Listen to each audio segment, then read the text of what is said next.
Ladies and gentlemen, welcome again to Front Row Chaos. I am your host, Travis Smith, and today is a special day. Today we are going to be talking with a good friend of mine. His name is Jim Olson, and we're going to be talking about addiction. But before we get into that, I want to announce that we do have the website up and running now. It is frontrowchaos.com. If you put it in the bar up on top, the browser, on your computer, you can find frontrowchaos.com, and you can go there and you can see the episodes, and you can also see just a couple of different things about the show. And so we're going to be doing that, and he is here to talk to us about addiction. Jim was addicted to drugs earlier on in his life, and we're going to go through from start to finish of where he started and where he ended. So this is going to be a really powerful show. But I just want to mention too, besides the website that's up, this show is now on YouTube. So this show is being filmed today, so you can do both. You can either listen to the podcast or you can watch the interview on YouTube. And from now on, I'm going to try to do that every time, is to do both platforms. I think that's important. Some people really know how to get onto the YouTube and do their searches there and be able to find the show, but it should be Front Row Chaos on there. And I'm not just going to have our podcast. I'm going to throw in some other videos that I have that I think are interesting or fun. And so you can go there and watch that as well. Right now, the show is almost at 1,500 downloads, which floors me when I've only been doing this for about 4 months. And so I am very thankful to you, the viewer and listener, for tuning into the show. I try again to bring a content to you that is interesting or inspiring, as this one would be. And so therefore, I really thank you for listening to the program and watching the program. But I want to introduce my special guest today. His name is Jim Olson. And Jim, welcome to the program. Thanks, Travis. Good to be here. Man, I have been wanting to get you on this show for a while, and I thought about it, and I just didn't know if it would be okay or not. But in your case, I really think it is okay, because you are an inspiration to me because of where you went and where you are now. So I really appreciate you being here to share your story. So what we'll do is we'll start off with some normal questions, and then we'll get into the meat of the matter and go from there. Okay. So Jim, where were you born? I was born in Los Angeles in 1960. 1960? Mm-hmm. 1960, LA. Now LA is big, Jim, so can you narrow that down a bit? Well, if you've ever flown into LA, that LAX, yeah. I lived about 3 miles from there. Oh, okay. Well, that's maybe a couple miles from the beach. Okay. At the most, I could ride my bike there. It was a lot of fun living down there. So you were born there. Did you have any brothers or sisters? Well, I've got 4 older sisters, 3 still living. Kind of odd setup. My parents were older when I was born. My mom was 41 and my dad was 48. Oh, wow. So I have my 4 older sisters. My youngest sister was 13 years older than me. Oh, okay. So I was kind of raised as an only child almost. Really? A lot of it, yeah. So you were born in LA, not very far from LAX. Did you go to school down there too? I did. I lived down there till I was halfway through my sophomore year. And then we moved up here. Now, why did you move up here?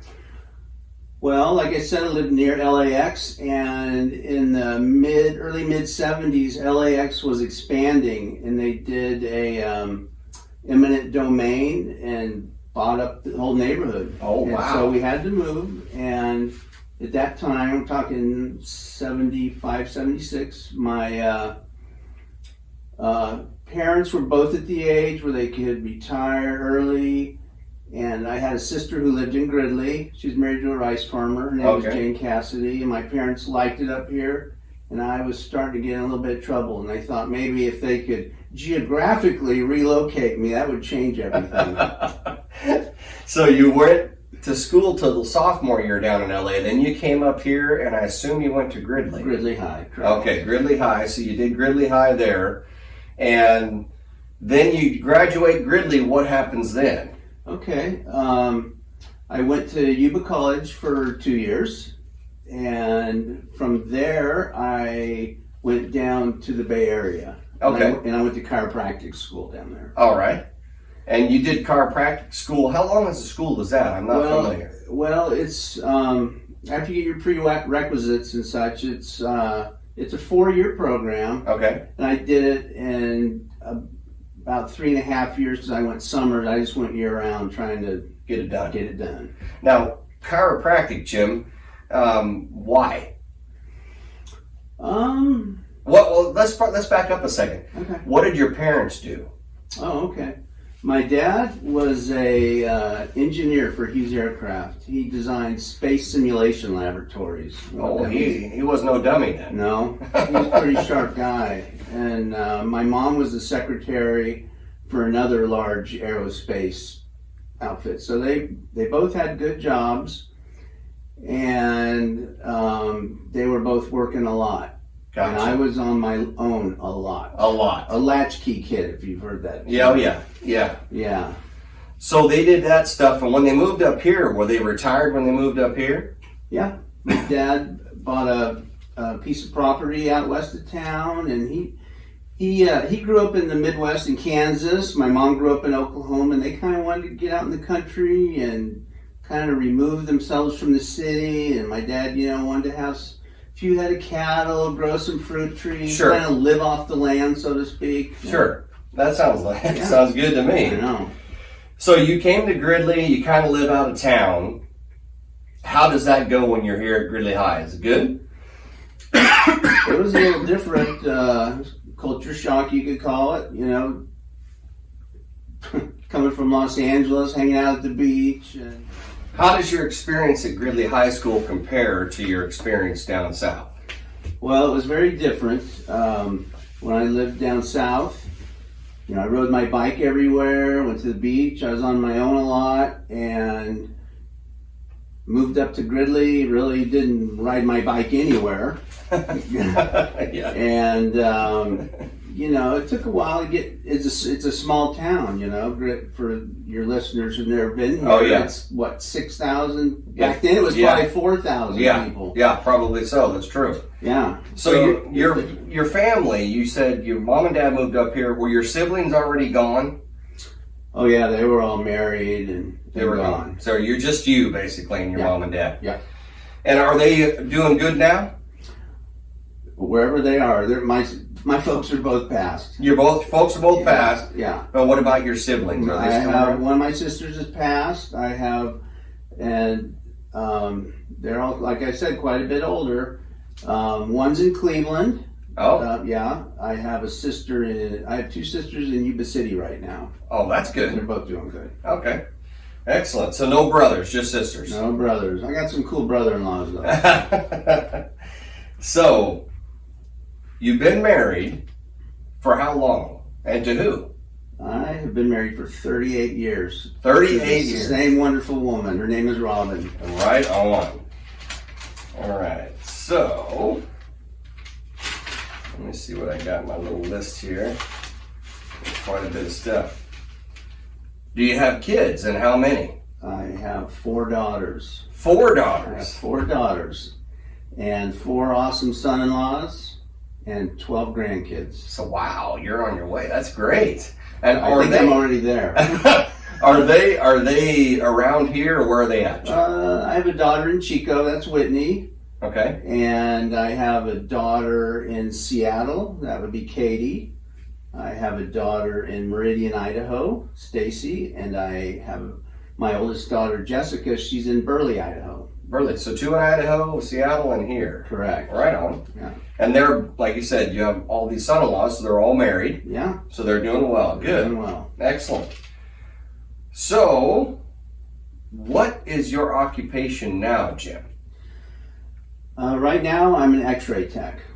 X-ray tech. Yeah. Okay, and were you working locally? I work in Yuba City. I work at a private imaging center. Gotcha. So all day I'm doing X-rays and CT scans and other stuff involving x-rays. All right, so now we've got a good background on you, Jim, of where you came from, how you got to Gridley area, the North Cal area. So the meat of this program is going to be what happened to you when you got here and where you're at now. So let's start off at the beginning with the addiction, and you can tell us anything you want. I just want the listeners to understand where you went and now where you're at, okay, if that makes sense. Well, I'm going to try to convey this story in as honest and as concise as I can. It's a long, drawn-out story, but I was still in Los Angeles when I got started. I was smoking marijuana at age 13. Age 13. 13. How did that start, Jim? Did you have friends that were doing it, or what? Kind of.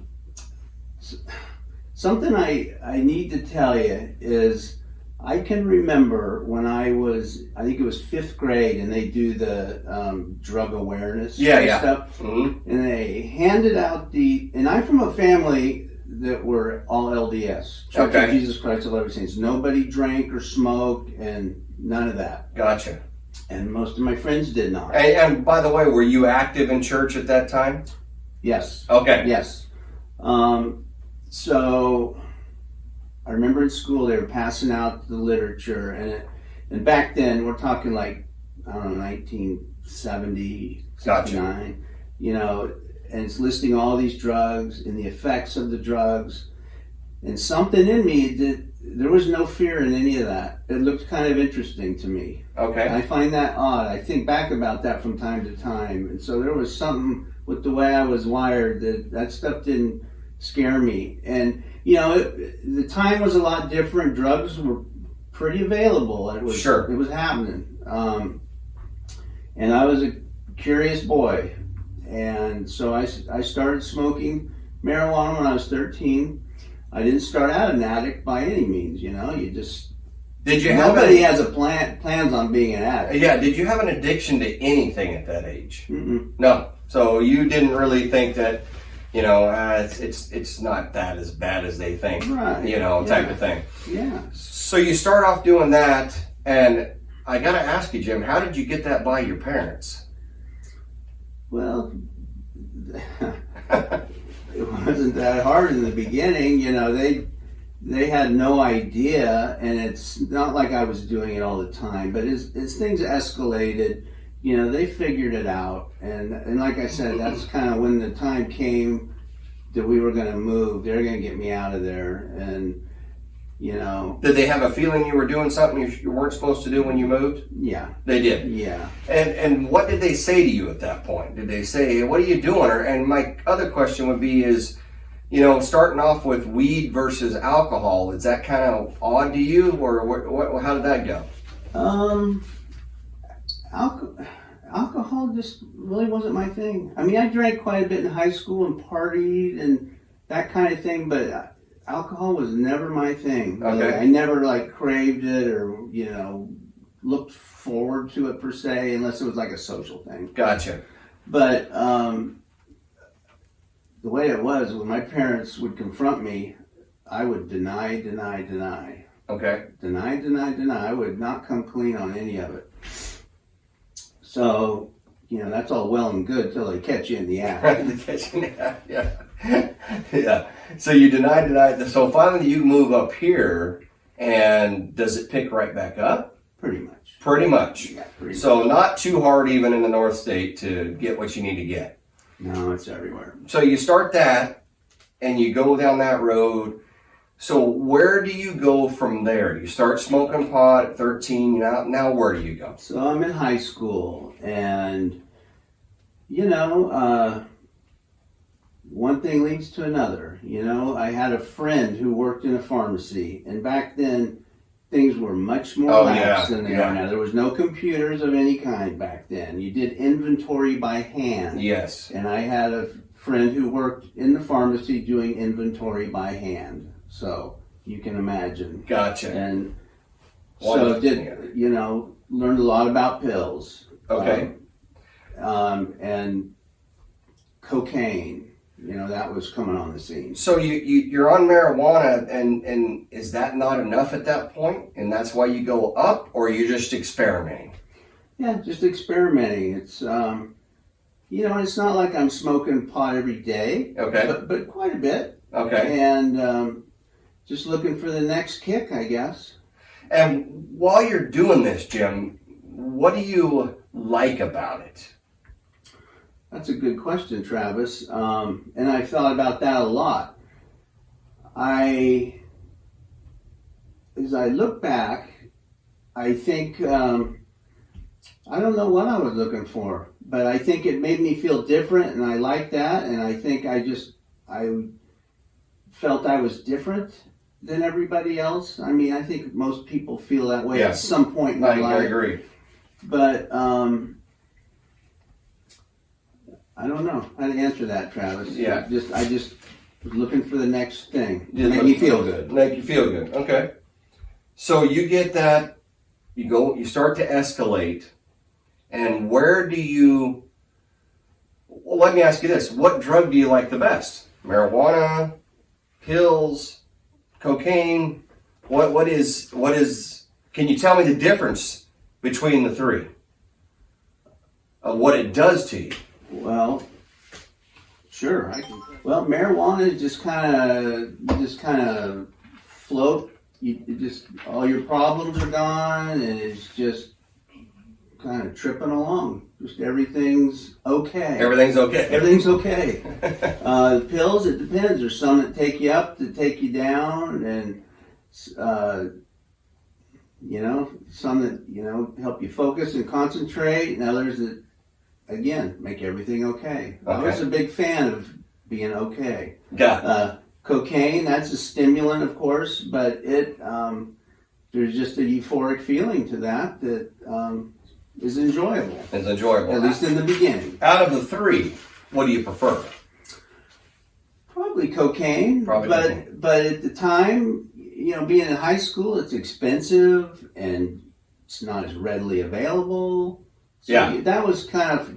Is that more of a upper echelon drug at that point? Yeah, or we'd get some once in a while, get like 3 or 4 guys to go in on some and share it one night. It's not like we would do it a lot. Gotcha. Yeah.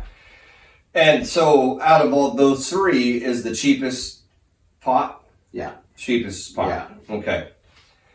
And so you go along, you got those, and then those aren't enough. Is that correct, Jim? Well, I didn't know that at the time. Okay. They were enough until something else came along. And so when that something else came along, what was that? Well, it was... and where were you at? That was a few years later. So you're out of high school now. I'm out of high school. Now I'm out of high school. Yeah, I'm going to college. When I went to college, like I said, at Yuba College, I had buckled down and I was studying and smoked a little bit of pot once in a while. Not a whole lot. And I was focused on my studying, got good grades. Then went down to chiropractic school and smoked a little bit of weed, but I was studying hard and really not doing any of the coke or pills. And then I met my girlfriend, who's now my wife. And you met Robin where? Well, oddly enough, her stepbrother was a partying friend of mine. He was a classmate. Oh. And we partied a lot together, and we saw a lot of each other, and he just, said, you should meet my sister. Gotcha. And And so I don't know if I asked you before, Jim, but you went to Yuba College to go down to chiropractic school. Correct. How did you get into the chiropractic? What made you want to choose that? Well, I wanted to be an engineer.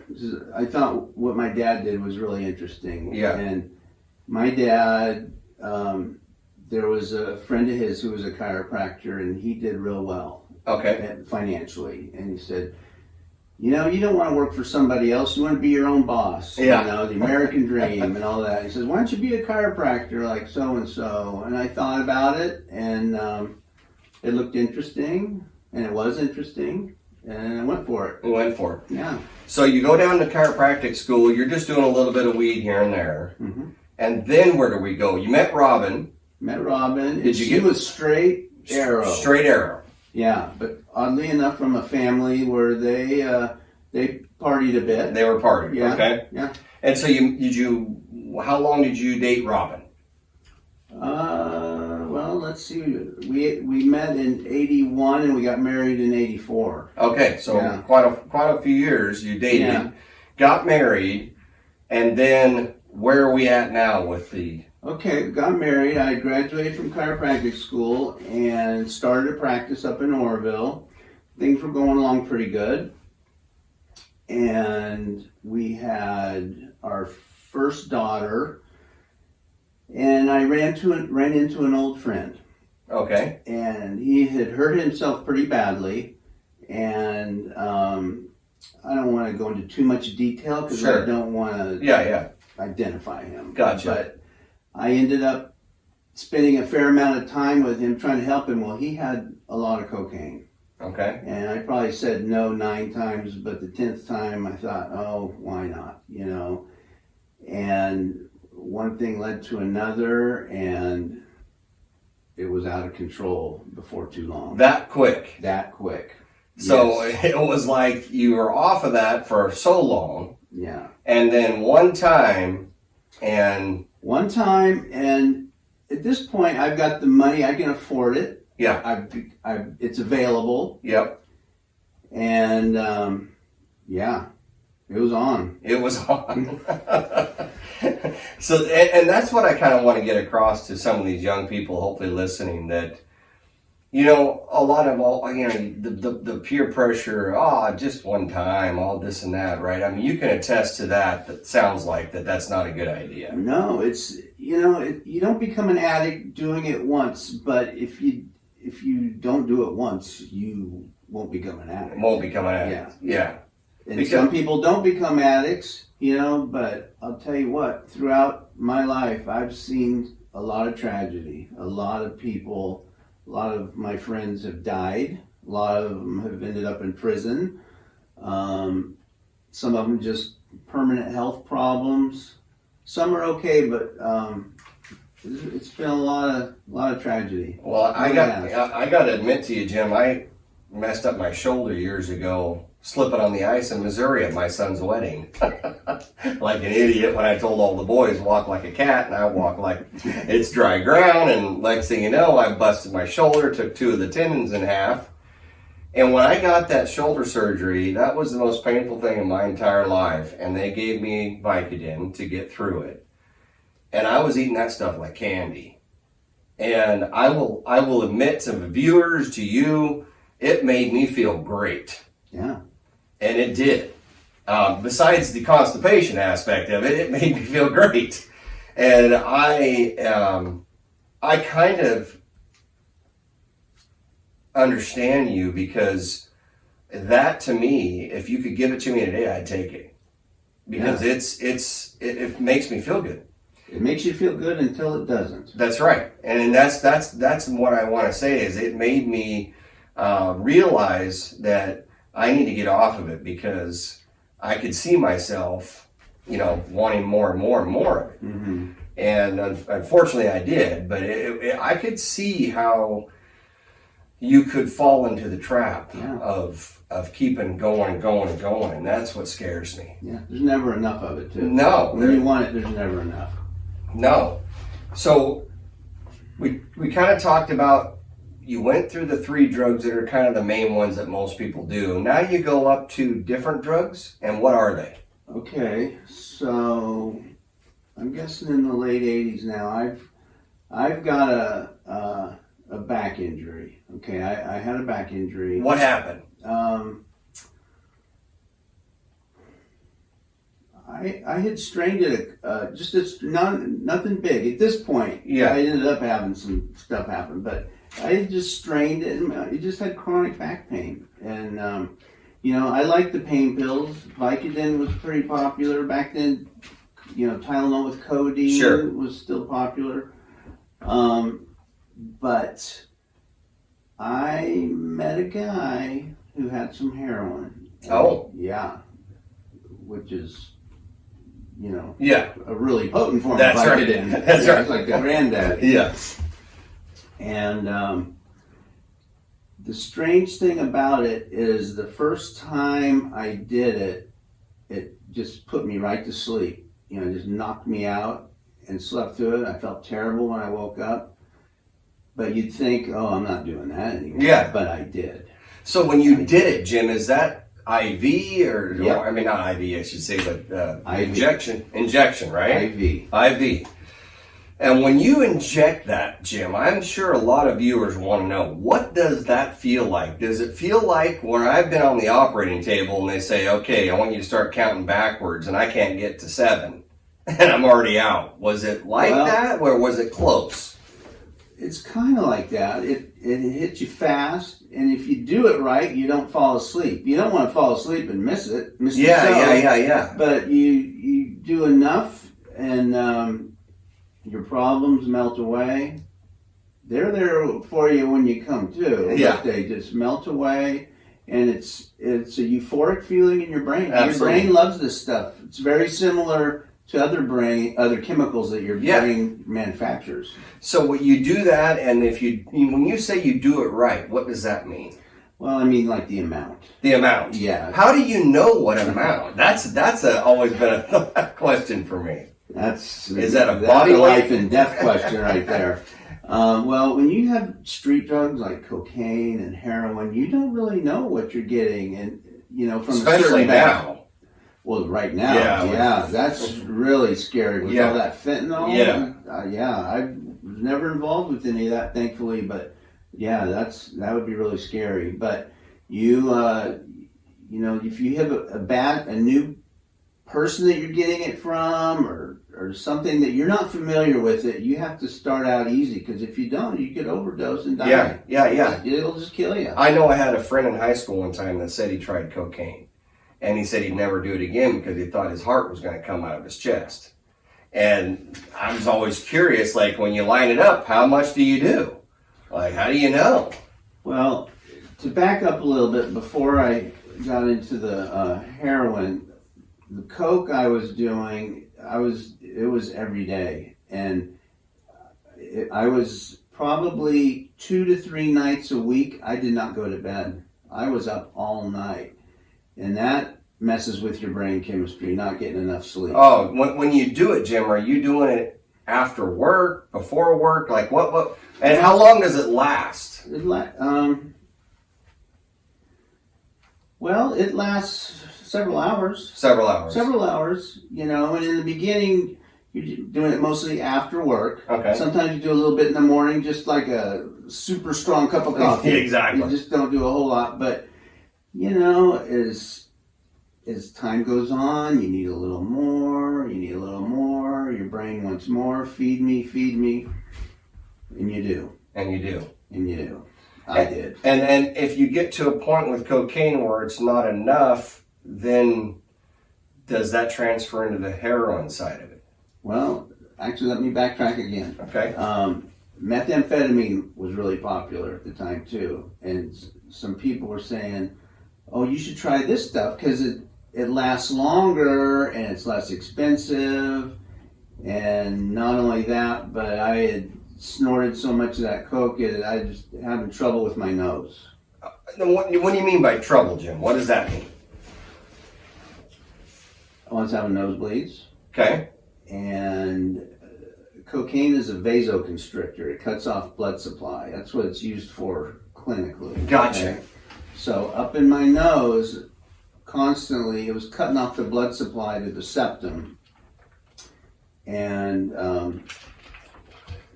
I don't want to be too graphic here, but I can touch my fingertips together right there. Gotcha. The septum is, thankfully I got that still.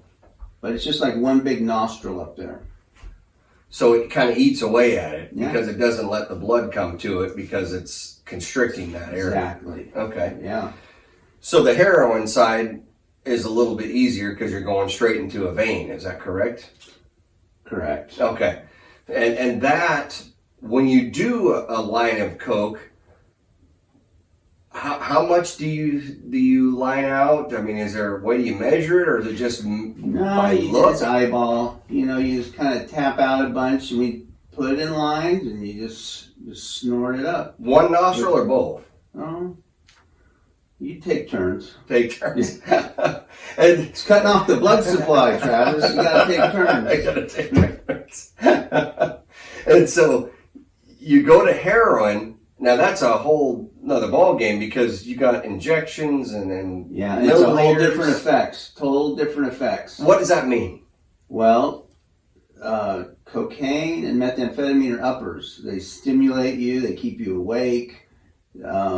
Did you feel strong, Jim, when you did it? Yeah, yeah. Because you've always heard about some of these cop shootings and things like that, where I shot this guy like 9 times with a friggin' 40 cal, and he just kept coming. Is it where you feel like you can do anything? Is that one of the benefits of it? I guess it is, but I had to maintain. I had to work. Yeah. So I wasn't just going crazy off the deep end. I was trying to keep. I was trying to be functional. Sure. And I was pretty functional till I wasn't. But then when the heroin came along, you know, oh, that was great. It'd go down, then I'd do some coke to pick me up, and it was just like an elevator, up and down, up and down. Now, what did the heroin make you feel like when you did it? Well, when you did it, it was sleepy. Afterward, yeah, you just kind of go into just a total mellow fog. You know, forget about doing anything. You know, you're just gonna kind of sit there and relax. You don't want to deal with anything in the world. And how did you know how much to give? Like 1 mil, 2 mils, 5 mils? What? How does that come about? It's all by guessing, by golly, and it's a dangerous game. I guess, yeah, I can imagine. It's what I was saying before. You'd have to start out easy if you had a batch from if you're getting your stuff from the same guy who was getting his stuff from the same guy, you kind of knew after a while just by looking at it. And so, I've always been curious. If a guy wanted to go out and buy whatever drug today, how does somebody go about doing that? I don't know today. I mean, I haven't done it for a long time. Back then, did you just go to? I mean, how did you know where to go? I guess you just find people. You just find them. It's like, Travis, you know how to find all the hunters. Yeah. People, birds of a feather flock together. That's what my dad always used to say. That's pretty right. But you just kind of find people, and they know people. And it's not too hard to do that. No. It's pretty easy. It's all over the place. Now, cost-wise, we said marijuana was the cheapest. Now, you're getting into the coke, the heroin. What does that stuff cost? I'm embarrassed to say. When I was really going wild, I remember about an ounce of coke a week, $800. $800 for an ounce of coke, and we're talking an ounce. That's how many lines is that? How many times? Quite a few. Yeah. So that get me through a week. Get you through a week. Yeah. And that was back in the 80s, right, Jim? Yeah. Okay. Yeah, it was like the mid-'80s. So that's a lot of money. Yeah, it was a lot of money. It was a ridiculous amount of money. And I had no business spending that kind of money, but I did. You did, yeah. And then get into the heroin, and that was when I was... and I didn't do heroin for too long. I didn't last too long on that. And why? By this point, by the time I started using heroin, things were not good. My business was going downhill. Why? I wasn't taking care of business. All I wanted to do was melt away. I didn't want to deal with all the stress and the hassles. I had a couple of kids. I had a wife at home, and I was losing all of it. Now, did they know you were doing this stuff when you were doing it? Robin figured it out. She did? Yeah. And like with my parents, I denied it, and then it became so obvious. And she found my stuff, and, she knew. But it's kind of like, what do you do? And she got me into a drug rehab. Okay. And late 80s. Late 80s? Yeah, out in Paradise. So I actually went through 3 of those outpatient rehabs. Really tried to get clean and had limited success at that. Oh, why? What happened? I'd go for a while and, okay, by this point I'm in like my late 20s. So since 13, I'm just used to dealing with things by taking drugs. By this point, I don't even know how to deal with problems. Gotcha. And that's the problem. Yeah. You know, I think spiritually and emotionally, I became stunted because I replaced everything with drugs. And yeah. And yeah, it had a serious toll. Now, Jim, if I can back up for a second, the coke around $800 a week. When you go to the other drugs, are they cheaper? The heroin, the methamphetamines, and kind of tell us what the difference is between methamphetamine and heroin, or is it the same? Well, methamphetamine and coke are a little more similar. It's just cocaine's made from a plant. Yeah. Methamphetamine is completely man-made. It's Okay. a bunch of chemicals thrown together. If you've got a really pure form, you've got what's called crystal meth. And how do you partake of crystal meth? Well, you can snort it. Okay. Some people drop it in their coffee. I've seen that. But the real addicts don't do that. They smoke it in a glass pipe or they inject it. Okay. Yeah. And when you do that with that, is it have the kind of the same high as coke? Or just maybe more of it. In a way, maybe not quite as intense, but it's long and it's a lot cheaper than coke. Gotcha. And it's longer lasting. Okay. Yeah. And when you do a heroin or a methamphetamine, it lasts like double the size times of coke. Well, see, methamphetamine and heroin are on completely opposite ends of the scale. Yeah. You got uppers, you got your cocaine, your methamphetamine, and then down low is heroin. Okay. And it's down there with your pain pills. I got you. Okay. And what did you like best out of all those? Or what did it just depend on what you were doing? Yeah, but really, I don't know. It depended on the day, Travis. Yeah. Went through all that. And you didn't have like a routine if you did this here and that there. It was just kind of what came up. Yeah, and and a lot of it is how much you've got. Some days you wouldn't have some of the other. And as an addict, you spend a lot of time making sure you've got your drug. It's a lot of time that you waste. Pursuing it, making sure you have it, making sure nobody else knows you have it. Yeah, I can imagine that would be tough just to logistically, accomplish what you need to accomplish during a day, plus worry about all that. Yeah, that would be a hard deal. Yeah. And the cost, Jim. What is the cost of meth versus coke, or heroin versus coke? Well, meth is cheaper. Of course, we're talking about 1980s. I honestly don't know what it is today because I haven't done any of that in quite some time. But meth was quite a bit cheaper. I got myself in with some guys who actually cooked the stuff, so I had an in. I could get quite a bit of it, and when you couldn't get it, it was a disaster. Gotcha. Because you would just crash. You'd just sleep and sleep and sleep because your brain is not used to being normal. So you get to this road. Your business is failing. You said you're starting to basically go downhill. You go to rehab. You do that. You come out. You're clean for a while. Then you go back. Yeah. Yeah.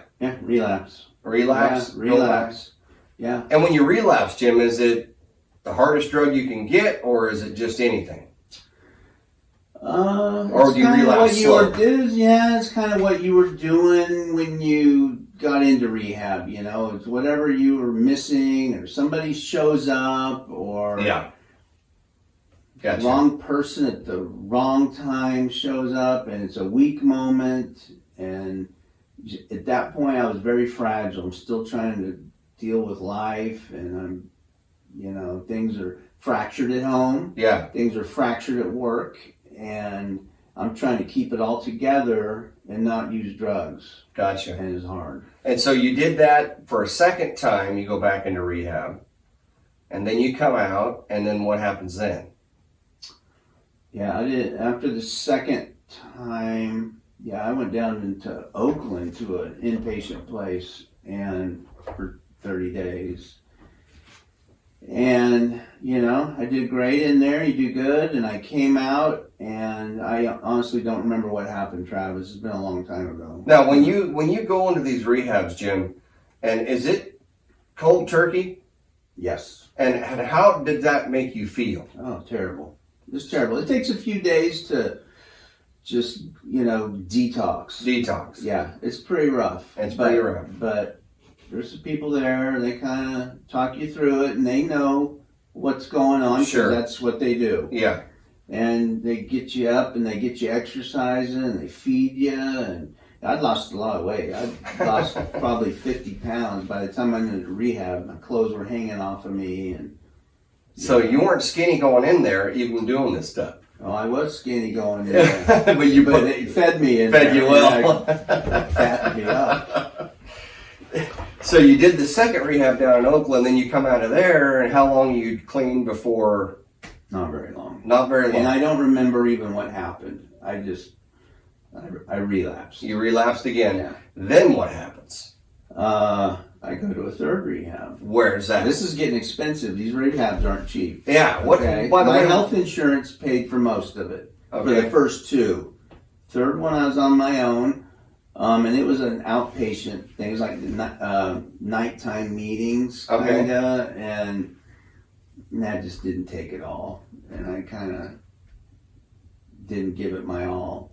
Gotcha. And you got to understand, Travis, throughout those years, I would get clean and I'd slip and fall. Get up, get clean, slip and fall. I can't even tell you how many times that happened. And when you did it, Jim, did you tell yourself, just this one time, and I'm not going to do it again? Yeah, but it gets to a point where you're just lying to yourself, but you don't care. You just do what you're going to do. Yep. Because you're an addict. Yep. That's what addicts do. Yeah, you're right. So you did that, third rehab, no good. Now where do we go?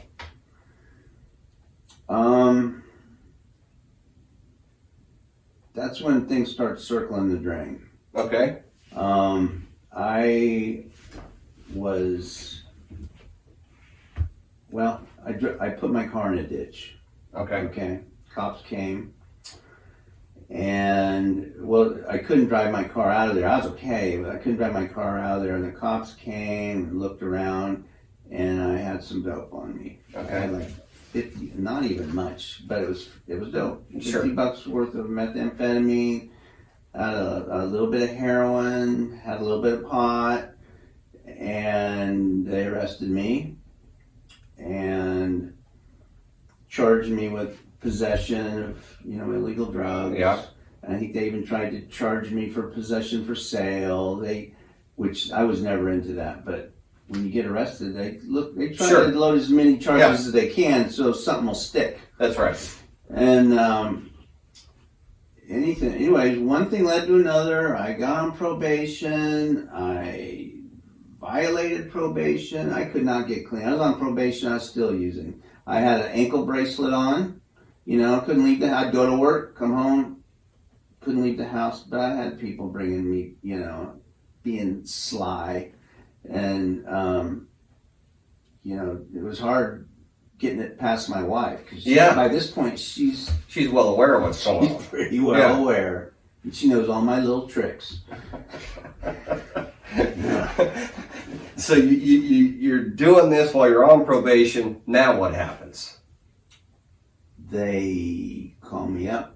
The sheriff's office calls me up and says, "There's something wrong with your ankle bracelet. We need you to bring it in to us in the morning. And bring your box. There's like a box, like a receiver kind of thing. Bring that with you too. There's something wrong with it." Well, they tricked me. There wasn't anything wrong with it. They drug tested me and it was positive, and they put me right in jail, and they violated my probation, and I was sentenced to 2-year state prison. In state prison? State prison. So you're in jail for how long, then you go to state prison? 2 months. 2 months.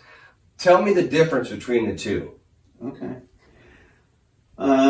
Jail is county jail, okay? And back then, it was usually people in jail were just people who had been sentenced to misdemeanors. Yeah.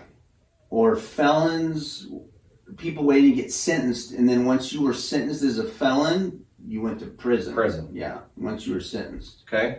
And so I sat there 2 months going through the system, going to court, and all that. And nowadays, anybody else really that got caught with what I got caught would get something called drug court, probation. My thing was I was a licensed health professional. Oh. And they stuck it to me. Gotcha. Yeah. Gotcha. Because I should have known better.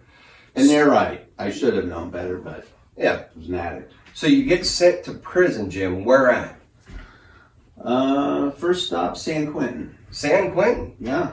So you go there. How is it like? What is it like in prison? I don't even know how to explain it. And are you in a cell with another person, I assume? Mm-hmm. Okay. Let me tell you about the ride down to San Quentin from the jail. Yeah. You go in a van, and I'm with about 6 other guys, and they're all in their jumpsuits, orange jumpsuits. But when I came into jail, I had my street clothes, okay, because I walked in there, and they said, here, put your street clothes back on, because we don't want to keep them here. So I put my nice street clothes back on, and they gave me my bag of all my personal belongings. Yeah. Had a pocket knife in it. They hadn't even checked. So I'm like, my gosh, I have a pocket knife here. And I put it in I wasn't quite sure what to do. Put everything in my pocket.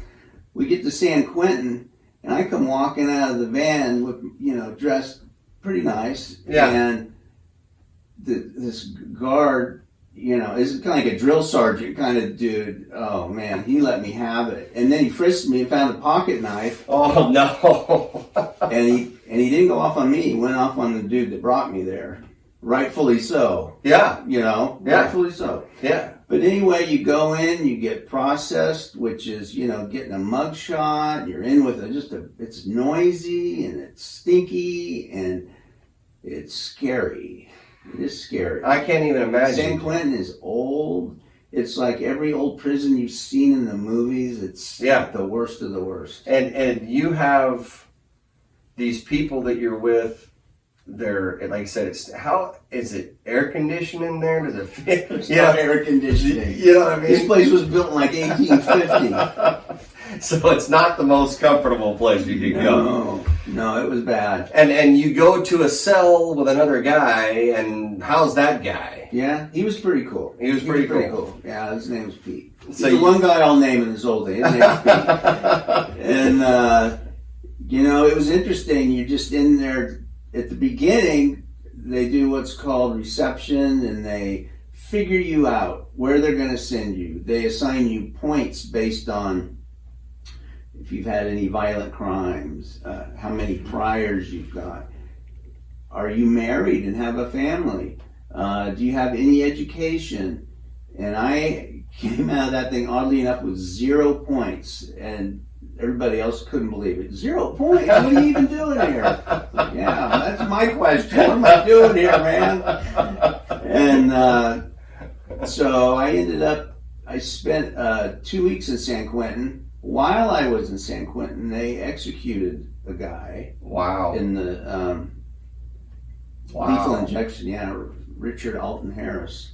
Wow. Yeah, that was a trip. I bet. The whole place was locked down and screaming and hollering because, they were killing one of us. Oh, yeah. It was wild.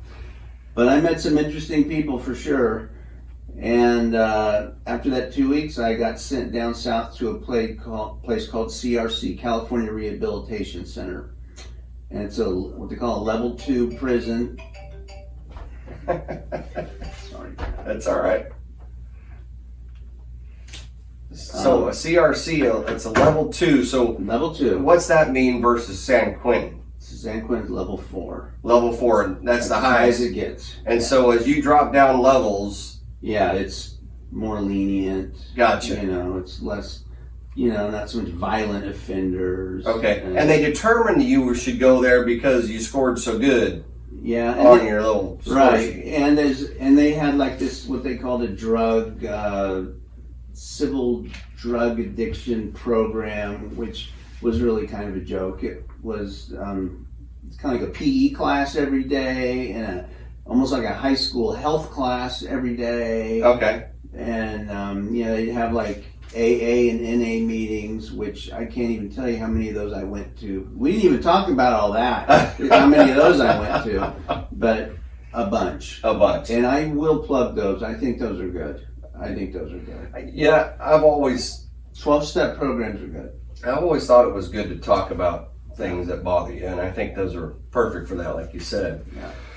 So you get down to this place, and now you're there. That's where you're going to serve out your term? Yeah, and there I was in the forestry program. So during the day, we would go out into this forestry program, and oddly enough, they put me in charge of an engraving shop. So you see like the red CDF trucks, Mm-hmm. where they have the crews in there. Yep. I would make all the little labels that said like emergency exit or the names with the cops, Gotcha. On their thing. Anything that involved engraving those plastic things. So I did that, and that was a pretty sweet deal. How'd you get that gig? I had 0 points for that. So you're out there. So the people that you meet in prison, you said you named the one guy, but were people, you always hear these stories when you go to prison, you got to be in a gang or you're not going to be protected. Is that true? Is that not true? I mean, I don't know about back then, but that's kind of what they say now. Yes and no. I turned 32 in prison. So I was a little bit old, like these youngsters that go in there, and if you're young and you go in, say for some pretty heavy time, and you go to somewhere like Quentin or Folsom, yeah, and you're looking at a lot of time, then you better get hooked up with some people you can hang with. I mean, and you really don't have much choice. Yeah, you don't. You don't have much choice. And were people like wanting to pick fights with you, or were they just mostly everybody kind of stuck to themselves?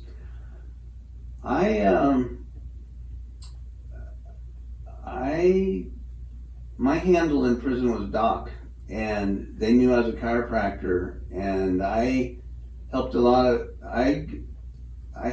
guys out with their backs, guys out, on the weight bench and stuff, and I kind of did that, kind of keep my skills sharp. Plus, it was, it was good for me. Just some good alliances. There you go. Yeah, across all lines. Correct. So you go down there for 2 years. Now what happens, Jim? Well, actually, I was there for a year. For a year. Yeah, because I didn't get any trouble. In state prison, you usually do half your time that you're sentenced. Okay. So I did a year. Came home. Things are not good at home. I mean, I'm telling this story, but a big part of it is I've now got 3 daughters, and I've left my wife with 3 small children at home alone. Yeah. That weighed heavily on me. Fortunately, when I went into prison, we were able to find somebody to buy my practice, and she kept working for that doctor because she knew all the patients, knew how things ran, kept things going for them. And all the money that was owed to me that came in, she got to keep. Good. So it kept her, she did okay for that year. Yeah, that was a true blessing. Yeah. But when I got home, it was rough. It was rough. Oh, I can't. Between her and me trying to earn her trust again, and I couldn't get a job. The state board I won't go into all the sordid details. Sure. But it was hard. And being a convicted felon. I had a hard time making a living for a number of years. Okay. So what did you do in those years, Jim? Did you just do odd jobs, stuff like that? Yeah, seasonal agriculture stuff. Mm-hmm. Yeah, I did a few different things. You know, even like medical transcription, and none of it was I living up to my potential, and I wasn't very happy. Sure. But I wasn't bitter because I never blamed anybody else for my problems. I knew it was all my fault, and nobody's going to judge me harder than I judged myself. And, yeah. And that was really the hardest part to overcoming things was figuring out who I was and, you know, kind of what made me tick, you know, because once I took the drugs out of the equation, it was all new math, man. I had to figure it out. What kind of hobbies do you like to do, Jim? Were you thinking about replacing that drug with a hobby, or what was the motivation I was there? so broke, man. I didn't have much. I tried to spend as much time with my kids. My girls were all little. Robin went back to school to become a teacher, and she did. And I was Mr. Mom for a while. I just couldn't get a good job. I didn't know what to do with myself. But you were clean still. Yeah. Yeah. And so we're now you're clean, you're several years there, and you said you can't be a chiropractor anymore, is that right? Yeah, that was done. Okay. That was done. I could have. It was going to cost so much in lawyer fees. To fight that. And so many hoops to jump through. And at this point, I'm kind of like, I don't think I'd want to do this anymore, you know, get back into that.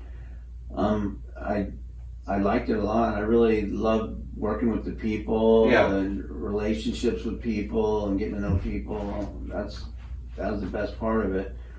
I like to ride dirt bikes. I don't do it anymore, but back then I did. And I went out and had a bit of a crash out at Sand Mountain. Oh. And I ended up having back surgery over that. And three discs were herniated, and they went in there and did surgery on that. And I might also say I had gained some weight at this point. I was depressed. You know, life was not full to me, and I just wasn't performing very well. Gotcha. And I had this dirt bike crash, and after this back surgery, it just felt like, I had broken glass in my back all the time, and tried to get past that. Well, then I heard this new thing called pain management, and doctor I went to, so we got this new drug. It's great. It's non-addicting. It's called OxyContin. Oh boy. Hello. Oh boy. Yeah, and he hooked me up. And he was of the belief you couldn't take too much of this stuff because it was non-addicting, but we found that to be wrong. Yes. Very wrong. And I got on that. And, that's like Vicodin. Yeah. Multiplied. Yeah. Multiplied. And anyway, that's its own story. And it took a while to get off of that. But you didn't go back to prison or anything like that. You stayed out of there. You had to work through that. I had to work through that. And it was tough, man. It was tough. How's the back now? It hurts. It does. It hurts. And that's kind of part of coming out of all this. I started to... Well, part of me healing is I started to read. I got back into my religion. I started to read scriptures, and I meditated. I did a lot of meditation. I don't know if you've ever done any of that, but I have. It's pretty powerful stuff. It's very powerful, and I got to where I was doing quite a bit of it, and I don't really even know how to explain it. I remember one day get on my knees, Travis, and I, during all this OxyContin thing, and I had kind of just lost my relationship with God. I thought, He doesn't want to hear from me because I'm such a screw up, and I've had so many good chances, and I've just screwed everything up. But I went in one day and just said, "Help! I don't know what else to say. Help!" And things kind of started to change, just strangely enough. And my ideas would come to me, on exercise and things about my pain. And I had this realization that there's nothing wrong with your back. Yeah, it's jacked up, but there's nothing wrong with you. You have a scar there. You messed it up, but keep moving forward. Yeah. Keep moving forward. Lose some weight. Keep moving forward. So I lost some weight and tried to keep exercising since then, and it's made a real difference. And just being able to deal with life and different things. And I got back into my religion, like I said, and going to church. And after a bit of time, they started to give me some jobs, like working with the youth. Yeah. And I was always willing to share my story. Just different things that kind of helped build my self-confidence and made me realize I'm not such a bad guy, and maybe give yourself a break. I had a few pretty powerful spiritual experiences in there that made me realize that God loves me, and I don't even know how to really put it into words very well, but it was a change of heart. And my wife, bless her heart, she, what a trooper, she hung in there, and she always said that she could see glimmers of the real me in there. And I know there was times she wanted to leave, and I thought she was crazy for not leaving. I wanted her to make it easy on me by doing the leaving, but she hung in there, and one thing led to another. Our kids got older, and as corny as it sounds, we just kind of fell in love with each other again. And she has been the most patient person ever, and put up with my shenanigans all these years, and to come out on